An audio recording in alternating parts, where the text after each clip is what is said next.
السلام علیکم ورحمۃ اللہ وبرکاتہ۔ بسم اللہ الحمدللہ والصلاة والسلام علی اشرف الانبیاء والمرسلین نبینا محمد وعلی آلہ وصحبہ اجمعین ومن تبعہم بإحسان الی یوم الدین، اما بعد۔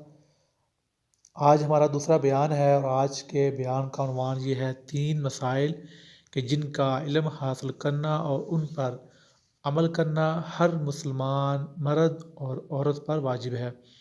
پہلا مسئلہ کہ اللہ تعالیٰ نے ہمیں پیدا کیا، وہ ہمارا رازق ہے، وہ ہمارا خالق ہے، مالک ہے، اور اس نے ہمیں یوں ہی نہیں چھوڑ دیا بلکہ ہماری طرف اپنا رسول محمد کریم صلی اللہ علیہ وسلم کو بھیج دیا، جس نے نبی کریم صلی اللہ علیہ وسلم کی اطاعت کی، گویا کہ اس نے اللہ کی اطاعت کی اور وہ کامیاب ہو گیا، اور جس نے نبی کریم صلی اللہ علیہ وسلم کی اطاعت نہیں کی تو اس نے اللہ کی بھی اطاعت نہیں کی، اور ایسا انسان ناکام ہو گیا۔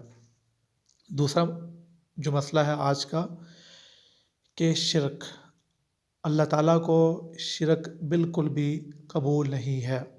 قطعاً اللہ کے ہاں شرک کی معافی نہیں ہے اگر کوئی انسان شرک کی حالت میں فوت ہو گیا۔ اس لیے اللہ تعالیٰ وحدہ لا شریک ہے تو صرف اسی کی کرنی ہے عبادت، اس کی عبادت میں کسی اور کو شریک نہیں کرنا۔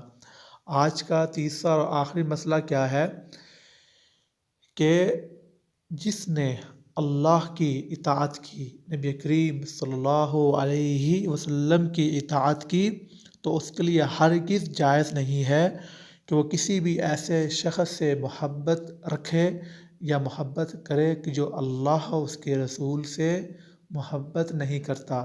یعنی کہ اہل ایمان کے لیے لازمی ہے کہ وہ اہل ایمان سے ہی جو ہے وہ محبت کریں، چاہے ان کا اپنا خونی عزیز ہی کیوں نہ ہو۔